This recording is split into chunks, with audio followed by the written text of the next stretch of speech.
दोस्तों नमस्कार। भारत और पाकिस्तान के बीच में जो टेंशन खड़ी हो गई है पहलगाम हमले के बाद, इसमें भारत ने पाकिस्तान के खिलाफ एक्शन लेना स्टार्ट कर दिया है, जिसमें नदियों का पानी रोकने का एक एक्शन है, जिससे पाकिस्तान बुरी तरह से बौखला गया है और उसको समस्या खड़ी हो गई है। दोनों देश के बीच अगर फोर्सेस का कंपैरिजन किया जाए, लड़ाई से जुड़े हुए जितने भी समीकरण अगर हम देखें तो वो भारत के पक्ष में जाते हैं। जो सबसे बड़ा जो प्रश्न इस समय इस लड़ाई में बनता है वो है न्यूक्लियर पावर या न्यूक्लियर बॉम्ब के आंकड़ों का, कि कौन देश न्यूक्लियर बटन दबाएगा या नहीं दबाएगा। सबके दिमाग में सबसे पहला सवाल यही चल रहा है, क्योंकि अगर हम फोर्सेस की बात करें तो फोर्सेस जो आर्मी है, एयरफोर्स है, नेवी है, इसमें हम उसको आउट परफॉर्म करते हैं। मतलब हम उससे काफी पावरफुल है, दुगनी तो है, ढाई गुना तीन गुना भी है। हमारा जो जो रक्षा बजट है उससे बहुत आगे है, छह गुना सात गुना काफी आगे है। तो जो सप्लाई है आर्म्स और एमिनेशन की वो काफी ज्यादा है भारत के फौजियों के लिए कंपेयर टू पाकिस्तान आर्मी के कंपैरिजन में। इसमें हमको कोई डाउट नहीं है कि अगर ये लड़ाई छिड़ती है तो आर्मी, एयरफोर्स और नेवी, अगर इन तीन फ्रंट पे लड़ाई होती है तो इसमें भारत का पलड़ा हमेशा भारी है, भारी रहेगा। लेकिन जो कंसर्न है इसमें, जो आज का टॉपिक मैं जिस पर मैं आ रहा हूं, वो है न्यूक्लियर बॉम्ब का, कि ये न्यूक्लियर बॉम्ब कौन छोड़ेगा? पाकिस्तान छोड़ेगा, इंडिया छोड़ेगा? क्या आसानी से इसके बटन दबा देगा? क्या ऐसा हो सकता है? इसकी क्या संभावना है? आंकड़े क्या कहते हैं, गणित क्या कहती है? तो इस पर डिटेल में जाने से पहले इसकी मैं थोड़ी सी, एक बहुत छोटी सी भूमिका, थोड़ा छोटा सा टेक्निकल चीजें और नॉन टेक्निकल चीजें, पॉलिटिकल चीजें उस पर डिस्कस करूंगा, जिससे आपको ये क्लियर हो जाएगा कि क्या ये न्यूक्लियर बटन पाकिस्तान दबा सकता है। क्योंकि भारत की जो पॉलिसी रही है कि वो कभी भी पहला हमला न्यूक्लियर का नहीं करेगा, चाहे वो टैक्टिकल न्यूक्लियर वेपन हो, जो छोटे लेवल के न्यूक्लियर वेपन है, इस पर मैं अभी आऊंगा। तो भारत का ये क्लियर कट स्टैंड है कि भारत कभी भी पहला हमला न्यूक्लियर नहीं करेगा। यानी कि अब बात ये आती है कि क्या पाकिस्तान इतनी आसानी से न्यूक्लियर बटन दबा देगा। कि पहले तो ये लड़ाई क्या होगी, लड़ाई के चांसेस काफी हद तक है, क्योंकि भारत में कई टेररिस्ट अटैक हो चुके हैं और अभी तक भारत ने वैसा कोई सॉलिड एक्शन लिया नहीं है, एक्सेप्ट छोटा सा जो सर्जिकल स्ट्राइक किया था कुछ साल पहले। तो बार बार ये चीजें हो रही है, तो इसके अगेंस्ट भारत को एक्शन लेना चाहिए, बिल्कुल लेना चाहिए। और जहां भारत एक्शन लेता है, यानी कि एक तरह से लड़ाई छिड़ गई। तो लड़ाई छिड़ गई, नेवी, आर्मी, एयरफोर्स आमने सामने होते हैं, उसमें इंडिया का पलड़ा भारी है। अब आते हैं न्यूक्लियर पावर पे। पाकिस्तान के पास 170 अप्रोक्सीमेटली न्यूक्लियर बॉम्ब है, इंडिया के पास 172 है, बराबर है। ठीक है, इसके थोड़े से पीछे आ जाओ कि ये न्यूक्लियर बॉम्ब क्या होता है। इसके साइंस पे अपन नहीं जाएंगे, ये लगभग लगभग काफी लोगों को पता है, और नहीं तो आप गूगल में सर्च कर सकते हैं।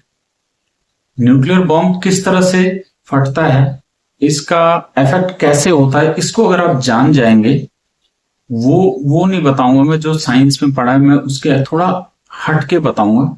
अगर आप इसको जान जाएंगे तो ये आप खुद भी डिसीजन ले सकेंगे, या कह देंगे कि नहीं यार, न्यूक्लियर बटन दबाया जा सकता आसानी से या नहीं दबाया जा सकता। तो न्यूक्लियर जो बॉम्ब है, इसके एक्सप्लोजन दो तीन तरह से होते हैं। एक तो हवा में न्यूक्लियर बॉम्ब ब्लास्ट किया जाता है, उसको एयर बर्स्ट कहते हैं। एक ग्राउंड में न्यूक्लियर बॉम्ब ब्लास्ट किया जाता है, उसको ग्राउंड बर्स्ट कहते हैं। इसके अलावा छोटे न्यूक्लियर बॉम्ब भी होते हैं, जिनको मैदान में, युद्ध के मैदान में ही इस्तेमाल किया जाता है, और उसको हम टैक्टिकल न्यूक्लियर वेपन कहते हैं। टैक्टिकल न्यूक्लियर वेपन क्या हुआ? छोटे से बॉम्ब जो किसी एक बहुत बड़ी इन्फेंट्री या कोई बटालियन आ रही है टैंक में और इस तरह के जो टेक्निकल ऑटोमेटिक हथियार लेके चलती है, बटालियन चलती है जिसमें हजारों फौजी होते हैं, वो अगर आगे बढ़ रही है उसको रोकने के लिए टैक्टिकल न्यूक्लियर वेपन का इस्तेमाल किया जाता है। वो भी एक न्यूक्लियर बॉम्ब है। तो पाकिस्तान ने इसको भी डेवलप कर रखा है। बाकी वो बॉम्ब इसके पास है ही है जो मेन बॉम्ब है कि जो एयर बर्स्ट होते हैं, जो ग्राउंड बर्स्ट होते हैं, लेकिन उसने टैक्टिकल न्यूक्लियर वेपन पे भी अच्छा काम किया है। वो इसलिए कि भाई उस तरह के बॉम्ब नहीं फोड़ सकते तो ये तो फोड़ दें। बट इंडिया का क्लियर स्टैंड है कि अगर पाकिस्तान टैक्टिकल न्यूक्लियर वेपन फोड़ता है तो वो भी एक न्यूक्लियर अटैक माना जाएगा, फिर हम रिटेलिएट करेंगे। ये 100% है, इंडिया का कन्फर्म है कि इंडिया विल रिटेलिएट, और वो 100 गुना किसी भी हद तक जा सकते हैं। रिटेल उसमें कोई लिमिट नहीं है कि उसने एक फोड़ा तो हम भी एक फोड़ेंगे, हम 100 फोड़ सकते हैं, यानी कि न्यूक्लियर वॉर ही माना जाएगा। अब इस पे आते हैं कि ये एयर बर्स्ट और ये जो ग्राउंड बर्स्ट होता है ये ऐसा क्या करता है जिससे आपको समझने में आसानी होगी कि न्यूक्लियर बम फोड़ना आसान है या मुश्किल है। जो हवा में न्यूक्लियर बम फूटता है वो जब बर्स्ट होता है तो उसके अंदर जो यूरेनियम प्लूटोनियम जिससे भी बना है रेडियोएक्टिव एलिमेंट, उसमें तेजी से आग पकड़ती और उसका जो रेडिएशन है वो तेजी से फैलता है। अब दिक्कत यह है कि वो फैलता तो है बहुत तेजी से, लगभग ये समझ लीजिए कि वो हाइपरसोनिक स्पीड से फैलता है, यानी कि 6000 से ऊपर किलोमीटर प्रति घंटे की रफ्तार से वो उसकी आग फैलती है। और इसके साथ वो अगल बगल की जो हवा होती है उसमें जो मॉलिक्यूल होते हैं या एटम होते हैं, ऑक्सीजन है, नाइट्रोजन है, कार्बन डाइऑक्साइड है, इन सबको रेडियो एक्टिव एलिमेंट में कन्वर्ट कर देती है, यानी कि वो भी रेडियो एक्टिव हो जाते हैं। आप समझ रहे हैं? बॉम्ब के अंदर जो रेडियो एक्टिव एलिमेंट है वो तो है ही है। वो रेडियो एक्टिव एलिमेंट क्या करता है? जला देता है, फूंक देता है, बर्न कर देता है, आपके डीएनए तक को डैमेज कर देता है, जिससे जो लोग बच जाते हैं जलने से उनको कैंसर हो जाता है और खतरनाक बीमारियां हो जाती हैं। तो ये खुद तो खतरनाक होता ही है, इसका जो यूरेनियम है, प्लूटोनियम है, उसके अलावा वो अगल बगल की हवा जो भी उसके संपर्क में आता है, क्योंकि हर चीज एटम से बनी है, हवा में कार्बन है, ऑक्सीजन है, नाइट्रोजन है, एटम है और भी है, ये सारे के सारे रेडियो एक्टिव हो जाते हैं और फिर ये फैलना शुरू करते हैं। जहां जहां इसको हवा ले जाती है वहां वहां ये न्यूक्लियर फॉल आउट जिसको हम कहते हैं, जो डस्ट है ना, रेडियो एक्टिव डस्ट, ये हवा के साथ साथ किसी भी डायरेक्शन में जा सकते हैं। जिस डायरेक्शन में ये हवा जाएगी उस डायरेक्शन में ये अपने साथ इस रेडियो एक्टिव एलिमेंट को उड़ा के ले जाएगी। और जहां जहां ये हवा न्यूक्लियर फॉल आउट गिरेगा, न्यूक्लियर जो डस्ट है गिरेगी, वहां वहां के लोगों को ही प्रभावित करेगी, वहां के पानी को प्रभावित करेगी, प्लांट्स को प्रभावित करेगी, सब चीज। जो ग्राउंड बर्स्ट होता है वो जमीन के लेवल पे फोड़ा जाता है बम। उसका एक निश्चित टारगेट होता है कि भाई मुझे इस शहर को खत्म करना है। हवा में जो फोड़ा जाता है वो तो उसके आसपास के एरिया को तो असर करती है, लेकिन उसके अलावा वो सैकड़ों किलोमीटर, 1000 किलोमीटर तक आगे जा सकते हो, डिपेंड करता है हवा कैसे चल रही है।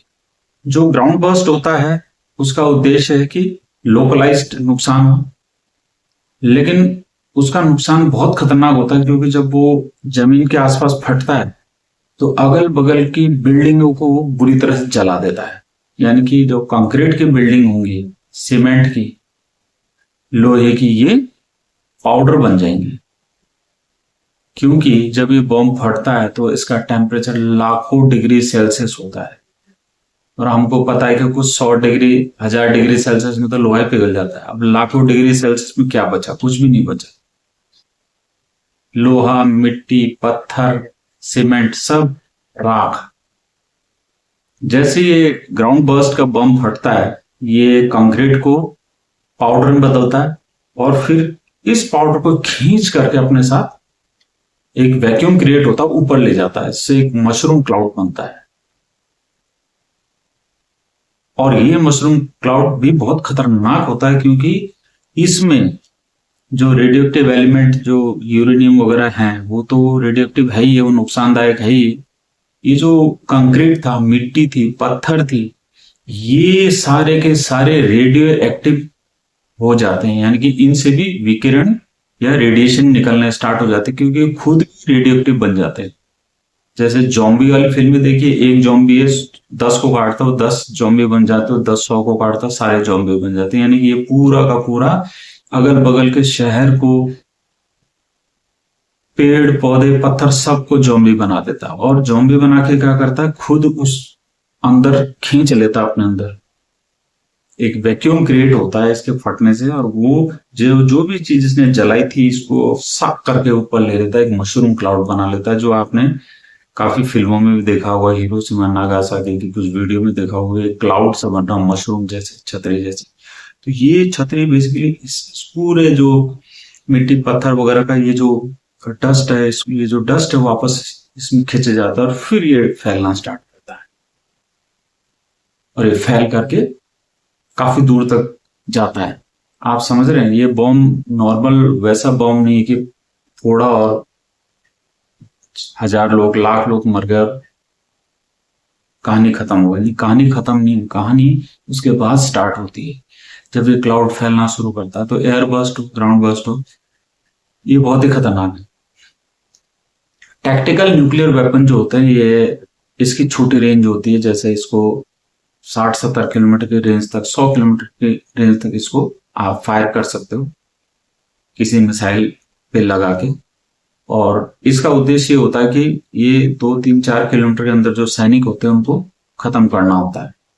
बट वही है कि ये बॉम्ब उन उन जो बटालियन है उसको खत्म तो करती है, लेकिन साथ में इसका प्रभाव भी वैसे ही चलता है जैसे एयर बर्स्ट और ग्राउंड बर्स्ट वाले एटम बॉम्ब का होता है। हालांकि कम पावरफुल का होता है, बट प्रभाव केमिस्ट्री सब वही चलेगा। तो अब ये सवाल होता है कि इस तरह के बॉम्ब पाकिस्तान चला सकता है कि नहीं चला सकता है। अब इसमें कई पॉइंट हैं। तो एयरबस से जो लोगों की जाने जाती है, अगर इसके आंकड़े पे जाए तो इसमें लाखों लोगों की जाने जाती है।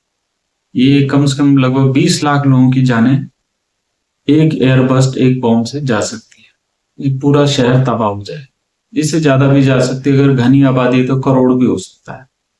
तो ये बहुत ही खतरनाक है। इसके अलावा ये हवा के माध्यम से, जैसे मैंने बताया कि कई किलोमीटर, 100 200 300 हजारों किलोमीटर ये ट्रैवल कर सकता है। ये डिपेंड करता है हवा की डायरेक्शन क्या है। जैसे इंडिया में हवा की डायरेक्शन कैसे चलती है, इस समय मॉनसून आने को है अभी 1 महीने बाद, तो फिर भी अभी हवा का डायरेक्शन चलता है वेस्ट, वेस्ट से चलता है ईस्ट की तरफ। यानी कि कोई बॉम्ब अगर राजस्थान के ऊपर फटता है, ये हवा चलेगी यहां से ईस्ट की तरफ, यूपी और बीच का जो सेंट्रल इंडिया है, और उधर बिहार, और उसके आगे कोई लिमिट नहीं है। ये क्रॉस करते हुए बांग्लादेश, क्रॉस करते हुए चाइना में एंटर कर सकता है। समझ गए, इसकी कोई सीमा नहीं है कि ये बॉम्ब जो है इंडिया में गिरा है तो ये टेक्निकली देखा जाए तो इंडिया पे तो गिरा है, बट ये एक ग्लोबल वॉर है। हालांकि इंडिया के पास इंटरसेप्टर हैं, मिसाइलें हैं, लेकिन उसकी फुल गारंटी नहीं होती है कि भाई आप इसको रोक ही लोगे। इंटरसेप्टर मिसाइल हैं, रोकने के लिए सही है, बट इसकी खैर वारंटी गारंटी 100% तो नहीं होती है। अब इसमें मेन सवाल आता है कि पाकिस्तान इस बॉम्ब को यूज करेगा कि नहीं करेगा। आप उनके भाषण सुन रहे नेताओं के कि जो मुस्लिम होते हैं वो काफिरों को नहीं छोड़ते हैं, हिंदू कमजोर होते हैं, फलाना, तो इस तरह के भड़काऊ भाषण वो दे रहा है वहां का जो जनरल है। तो दिमाग में उनके क्या कई चीजें चलती रहती है, बस इस पागलपन के चलते कुछ हो सकता है, बट फिर भी, क्योंकि आपने देखा कि एटम बम जो है वो किसी कंट्री के अगेंस्ट तो यूज होता है, बट उसका इफेक्ट जो है किसी भी हद तक जा सकता है। अगर एक सिंपल सा मैं आपको वो बताऊं, स्टैटिक्स बताऊं, अगर यूएसए या रशिया में न्यूक्लियर वॉर होता है, वो अपने न्यूक्लियर वेपन यूज करते हैं, तो आंकड़ा ये कहता है कि पूरी दुनिया का जो टेम्परेचर है वो 6 डिग्री कम हो जाएगा। ये टेम्परेचर कैसे कम होगा? ये जो न्यूक्लियर बॉम्ब फूटता है, इससे जो डस्ट निकलती है और ये जो क्लाउड बनता है, ये क्या करता है, पूरे धरती में एक जैसे ज्वालामुखी फटता है, उसकी राख होती है, वो काली जो राख है वो सनलाइट को नीचे नहीं आने देती है। तो ये कुछ ऐसा माहौल क्रिएट कर देता है। बाकी जो नुकसान होता है वो तो होता ही है। तो ये एक आंकड़ा कहता है कि 6 डिग्री टेम्परेचर पूरी दुनिया का कम हो जाएगा अगर यूएसए और रशिया के बीच में न्यूक्लियर वॉर होता है। तो 6 डिग्री टेम्परेचर कम होने का मतलब ये नहीं है कि आराम से ठंडा टेम्परेचर हो जाएगा, बढ़िया हो जाएगा, जहां लू चलती थी वहां लू नहीं चलेगी, नहीं। 6 डिग्री टेम्परेचर कम होने का मतलब ये होता है कि पूरी दुनिया का इकोसिस्टम कोलैप्स हो जाएगा, खत्म। इकोसिस्टम समझते हैं? Forest ecosystem, pond ecosystem, ocean ecosystem, river ecosystem, सब ये सब इकोसिस्टम में ही आता है। अर्बन इकोसिस्टम, खत्म। कोई फसल नहीं होगी, भूखे मर जाएंगे, बीमारी से जो मरेंगे, रेडिएशन से जो मरेंगे, जो बच जाएंगे वो भूखे मर जाएंगे। और सिर्फ ये नहीं कि आप समुद्र में खाना खाने चले जाओगे, वो ऐसा नहीं होता। ये सारी चीजें आपस में जुड़ी होती है। एक नदी जब बहती है तो अपने साथ बहुत सारे मिनरल लेकर के समुद्र में जाती है और वहां उस समुद्र में जो पौधे होते हैं उनको खाद देती है। अपने पानी में जो मिट्टी बहा के ले जाती है, जो आप बाढ़ में देखते हैं मिट्टी वाला पानी बह रहा है, वो पानी उसकी उसकी खुराक होती है। यहाँ से जो जहरीला पानी जाएगा समझ लो वो खत्म होंगे, उसके साथ मछलियां खत्म होंगी जो उन पौधों को खाती रही, सारा पूरा इकोसिस्टम, मतलब ये धरती खत्म हो जाएगी। 1815 में एक ज्वालामुखी फटा था इंडोनेशिया में, तंबोरा करके। तो बताते हैं उस समय तो कैमरा का इजाद नहीं हुआ था, तो ये बताते हैं कि उससे इतनी राख निकली थी कि ऊपर सूरज मतलब महीनों महीनों तक निकला नहीं था, काफी बड़े एरिया में। इसका असर ये हुआ था 1816 में अमेरिका में गर्मी नहीं पड़ी थी। जो गर्मी का मौसम था उस समय बर्फबारी हो रही थी, फसलें चौपट हो गई, दंगे हो गए, फसाद हो गए, भूख से लोग मारे गए। ये एक ज्वालामुखी के फटने के, और वो जो क्लाउड बनता है, अब वो क्लाउड चाहे ज्वालामुखी का बने चाहे वो न्यूक्लियर बॉम्ब के फटने से बने, ये एक क्लाउड बनने का नतीजा था। ये फसल चौपट हो गई। उस साल गर्मी ही नहीं पड़ी, no summer day, no summer year कहते हैं उसको, 1816 को। तो एक कई बम फटते हैं तो आप इसके कॉन्सिक्वेंसेस समझ सकते हो। अब पाकिस्तान पे आते हैं कि पाकिस्तान न्यूक्लियर बॉम्ब कब दबाएगा कब नहीं दबाएगा। आंकड़ों की पे बात करें, लड़ाई होगी जिसकी पॉसिबिलिटी काफी हद तक है, 1% हो सकता नहीं हो, उस पर अपन बाद में बात करेंगे। तो लड़ाई होती है और सिंपल वॉर होता है, दोनों फौजें आपस में लड़ रही है, बराबर नुकसान है। न्यूक्लियर बॉम्ब फटने के चांसेस हैं 0%। इंडिया पाकिस्तान के कुछ टेरिटरी को कैप्चर करता है, जैसे उसके समुद्री रास्ते को रोक देता है, उसके सप्लाई चेन को अटका देता है। समुद्री रास्ते उसका काफी व्यापार होता है, उसको रोक देता है, क्योंकि इंडिया की नेवी बहुत बड़ी है। इंडिया का समुद्र कोस्ट आप देखें, सी कोस्ट और पाकिस्तान का तो कोई कंपैरिजन नहीं है इनका। तो इंडिया की मतलब नेवल फोर्स काफी मजबूत है इसके मुकाबले। अगर इंडिया ऐसा करता है कि उसको बिल्कुल एकदम जाम कर दे, कोई अंदर नहीं आएगा बाहर नहीं जाएगा, उस हिस्से को ब्लॉक कर दिया और उसके टेरिटरी में घुस जाती है, तो पाकिस्तान के बम फोड़ने के चांसेस 5% हो जाते हैं। ठीक है, अगर इंडिया उसके बहुत बड़े हिस्से को कैप्चर करती है और ये पक्का हो जाता है कि अब पाकिस्तान की आर्मी के कोई चांस नहीं है जीतने के, मतलब वो बिल्कुल खत्म ही होने के कगार में आ गई है, मतलब कोई चांस नहीं है उसके जीतने के, इंडिया ने उसके बहुत बड़े हिस्से पे कब्जा कर लिया है, कोई चांस नहीं है। अब एटम बम फोड़ने के चांसेस इसके हो जाते हैं 30%। ये सारे आंकड़े हैं जो जुटाए गए हैं। अब इसके असली बात पे आते हैं कि एटम बम फोड़ना चाहे 30% हो चाहे 5%, क्यों मुश्किल है? ये बहुत मुश्किल काम है, भले 30% आंकड़े हो 5% आंकड़े हो। यानी कि एटम बम फोड़ना अगर कहा जाए तो एक सुसाइडल स्टेप है उस कंट्री के लिए जो एटम बम पहला चला रहा है, क्योंकि एक्सपर्ट का मानना है कि वो पहला एटम बम तो चला लेगा, उसके बाद वो दूसरा नहीं चला पाएगा। क्यों? क्योंकि इंडिया का क्लियर कट पॉलिसी, वो पहला हमला नहीं करेगा न्यूक्लियर, बट अगर उस पर हमला होता है तो वो उसके बाद किसी भी हद तक उसका जवाब देगा। दैट मीन्स इंडिया 50-100 सारे चला सकता है और 100 की जरूरत नहीं पड़ेगी, कहने का मतलब है। यानी कि पाकिस्तान का पूरा सुपड़ा इसमें साफ हो जाएगा, ये पक्का है, पहली बात। दूसरी बात, यानी कि पाकिस्तान अगर न्यूक्लियर बम चलाता है तो ये पक्का कि पाकिस्तान का निशान खत्म होना है, तय है। इंडिया उस पर हमला करेगा न्यूक्लियर 100 गुना तेज रफ्तार से। दूसरी बात, न्यूक्लियर बम जैसे आपने देखा कि इसका जो इफेक्ट है उस देश के अलावा और भी देशों पे पड़ता है। यानी कि इंडिया पे जो न्यूक्लियर बम फट रहा है उसका इफेक्ट चाइना तक जा सकता है, Nepal, Bangladesh, south east Asia. अगर आप थोड़ा सा मौसम के बारे में जागरूक रहते हैं, आप सैटेलाइट इमेजेस को देखते हैं, तो आप ध्यान से देखिएगा जब मॉनसून आता है ये बादलों का जो फॉर्मेशन है और ये जो ट्रैवल करते हैं किस तरह से ट्रैवल करते हैं। ये बे ऑफ बंगाल से उठते हैं और नॉर्थ ईस्टर्न स्टेट की छोटी छोटी पहाड़ियों को क्रॉस करते हुए चाइना में एंटर करते हैं। चाइना से ये बादल गोल घूम के जाते हैं और ये पठारी एरिया है जो उसका तिब्बत यहाँ से गोल घूमते हुए ये अफगानिस्तान आते हैं। अफगानिस्तान आकर के कश्मीर में भी बरसते हैं और उत्तराखंड में और हिमालय में भी बरसते हैं।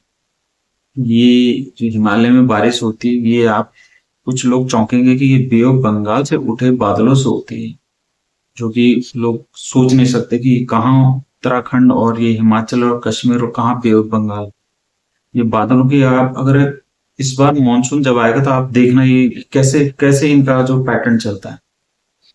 कहने का मतलब ये है कि ये अगर ये एटम बम इंडिया पे फटता है तो इसका नुकसान चाइना को भी है, इसका नुकसान बाकी भूटान वगैरह जैसे देशों को तो है ही है, चाइना को भी है। तो ऑब्वियस सी बात है कि चाइना कभी नहीं चाहेगा कि ये न्यूक्लियर बम पाकिस्तान फोड़े, क्योंकि चाइना की जो सबसे ज्यादा आबादी है, मैक्सिमम आबादी वो वहीं रहती है नॉर्थ ईस्टर्न स्टेट से जुड़े हुए जो हिस्सा है इसका, ईस्टर्न जो चाइना है, जो कि हमारे जो 7 सिस्टर वाले स्टेट्स है उन उनसे जुड़ा हुआ बाउंड्रीज का ज्यादा है, मतलब जहां लोग ज्यादा रहते हैं घनत्व में। ठीक है। दूसरी बात, क्योंकि ये एटम बम के फटने से पूरी वर्ल्ड की इकोनॉमी, एनवायरमेंट, इकोसिस्टम कोलैप्स वाली कंडीशन में आ सकता है, तो ऑब्वियस सी बात है ये एटम बम इंडिया के अगेंस्ट नहीं होगा, ये दुनिया के सारे देशों के खिलाफ होगा। आपको बात समझ में आ गई कि इसको फोड़ना कितना आसान और कितना मुश्किल है। यानी कि एटम बम पाकिस्तान ने चलाया, नक्शे से पाकिस्तान खत्म हुआ, दोनों तरह से हुआ। एक तो ऐसे हुआ कि इंडिया 100 गुनी रफ्तार से उस पर अटैक करेगा, दूसरा पूरी दुनिया के सैंक्शन पाकिस्तान पे लग जाएंगे। मतलब वो बिल्कुल समझ लो कि कबीला एक हजारों साल पीछे चले जाएगा।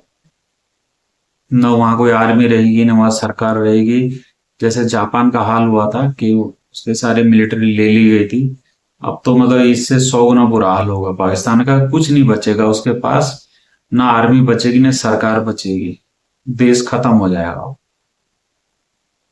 तो न्यूक्लियर बम फोड़ना है कोई बच्चों का खेल नहीं है। नेताओं को शायद इसकी केमिस्ट्री ठीक से नहीं पता है, उनको लगता है वो भारत के खिलाफ न्यूक्लियर बम फोड़ेंगे तो हाँ भाई भारत का नुकसान होगा। तो इसकी गणित अब आपको समझ में आ गई होगी। न्यूक्लियर बम प्रेस करने का मतलब है आप सुसाइड कर रहे हो, न्यूक्लियर बम प्रेस करने का मतलब है पाकिस्तान अपने गले में फंदा लगा रहा है या अपने को गोली मार रहा है। तो ये न्यूक्लियर बम बेसिकली पाकिस्तान अपने ऊपर फोड़ेगा, चाहे वो इंडिया की तरफ डायरेक्ट करे उसको। तो अब आपको क्लियर हो गया कि न्यूक्लियर बम पाकिस्तान फोड़ सकता है कि नहीं फोड़ सकता। आप कमेंट में बताएंगे कि क्या पाकिस्तान न्यूक्लियर बम प्रेस कर सकता है। हालांकि कई लोग कहेंगे कि उसमें सरफिरे फौजी हैं, आतंकवादी भी है, उनके हाथ में लग सकता है, ये हो सकता है। तो ये मैं आपको कह दूं कि वहां न्यूक्लियर बम कोई एक आदमी के हाथ में नहीं, वहाँ एक बहुत बड़ा ग्रुप है जो ये डिसीजन लेता है, जिसमें सिविलियंस हैं, मीन्स पॉलिटिकल पार्टीज भी है, सेना भी है और भी है। तो वो इतना आसान नहीं है। बात बेसिकली क्या कश्मीर पे है। 35% हिस्सा पाकिस्तान के पास है। अगर एक समझदार आदमी ये सोचता है कि भाई इस कश्मीर को मैं इसको दे दूं, हटाओ, तो ये लड़ाई ही खत्म हो जाएगी कि हमको कोई पाकिस्तान तो चाहिए नहीं। हमारा चाइना वाली पॉलिसी तो है नहीं कि हमको कोई कब्जा करते जाना सभी देशों, हमारा इससे कोई लेना देना नहीं है। उस 35% कश्मीर जो पाकिस्तान के अंडर में है उसका प्रधानमंत्री अलग है, यानी कि वो खुद भी उसको अपना हिस्सा नहीं मानता। अरे जब तुम उसको अपना हिस्सा मानते ही नहीं हो तो फिर महामूर्खों की तरह ये लड़ाई क्यों कर रहे हो? ये तो सुसाइड करने वाली बात है। तो थोड़े भी पढ़े लिखे समझदार लोग हैं वो ये काम नहीं करेंगे। पहली बात तो मुझे लगता है ये पानी रोक के ही काम हो जाएगा। ये लड़ाई इतनी आगे जानी ही नहीं चाहिए। ये पानी रोक दो, 4 5 6 नदियों का खेल खत्म। तो ये 4 5 नदियों का पानी रोक दो, अब मुझे लगता है इसी में लड़ाई खत्म हो जाएगी। फिर भी अगर सैन्य कार्रवाई हुई तो मुझे लगता है कि सर्जिकल स्ट्राइक से स्टार्ट होगा। तो आपको क्या लगता है कि ये न्यूक्लियर बटन इतनी आसानी से पाकिस्तान प्रेस कर सकता? आपके क्या विचार हैं? अगर भारत पाकिस्तान जाती हुई नदियों का पानी रोक देता है तो 75% एग्रीकल्चर उनका खत्म हो जाएगा, 40% करीब उनका जॉब चला जाएगा। जो भी एग्रीकल्चर से जुड़े हुए जॉब हैं 40% के करीब वो जॉब उनके खत्म हो जाएंगी। जीडीपी उनका करीब 10% नीचे आ जाएगा। तो ये जो जल संधि है इंडिया पाकिस्तान की, ये एक बहुत बड़ा इम्पैक्ट लाएगा। इस जो कॉन्फ्लिक्ट जो इंडिया पाकिस्तान के बीच में हो रहा है, तो इसको भी आपको मतलब कंसिडर करना चाहिए। मतलब मेरा तो ये मानना है कि इसी में ही सारा काम हो जाएगा। और रही सी जो सर्जिकल स्ट्राइक है, आपको कोशिश करनी चाहिए कि कश्मीर वाला हिस्सा ये इंडिया में लाओ, क्योंकि ऑफिशियली वो इंडिया का ही हिस्सा है। जैसे और स्टेट इंडिया में शामिल हुए थे, कश्मीर भी ठीक वैसे ही इंडिया में शामिल हुआ था। इसमें कोई जनमत संग्रह ये सब फालतू की चीजें जो बाद में जोड़ी गई है, वो भी अनऑफिशियली प्रेशर में बोला गया कि भाई ये माउंटबेटन उसने जुड़वाया था कि भाई ये जब नॉर्मल हो जाएगा तो जनमत संग्रह होगा कि कश्मीरी कहाँ जाना चाहते हैं। फालतू बकवास है ये, जबरदस्त। ये कोई था ही नहीं मैटर। जब ये हरि सिंह ने साइन किया था एग्जैक्टली वैसा ही साइन हुआ था जैसे दूसरे स्टेट इंडिया में शामिल हुए थे। तो ये तो इस पर तो बहस करने का मतलब ही नहीं है कि कौन जनमत संग्रह कश्मीर इंडिया का है, इंडिया का। ये तो इतना टाइम इंडिया ने लगा दिया, ये बहुत ताज्जुब की बात है, इतना नहीं होना चाहिए था। बट अब की बार ये मौका है। तो ये अब सर्जिकल स्ट्राइक वाला खेल है, ये कैसे होगा क्या होगा ये तो बाद में देखा जाएगा। हाल फिलहाल ये है कि न्यूक्लियर बटन पाकिस्तान प्रेस कर सकता है नहीं कर सकता। ये तो मेरी स्टडी थी जो मैंने जुटाई थी, जो आंकड़े जुटाए थे। आपका मन क्या कहता है, या आपके कोई आंकड़े कोई अनुभव है जो आप बता सकते हैं उसके आधार पर कि ये न्यूक्लियर बम आसानी से पाकिस्तान फोड़ेगा कि नहीं फोड़ेगा? तो ये आप कमेंट सेक्शन में जरूर बताएं। तो दोस्तों ऐसे ही आंकड़े लेकर के मैं आपके पास भविष्य में आऊंगा। तब तक के लिए जय हिंद जय भारत।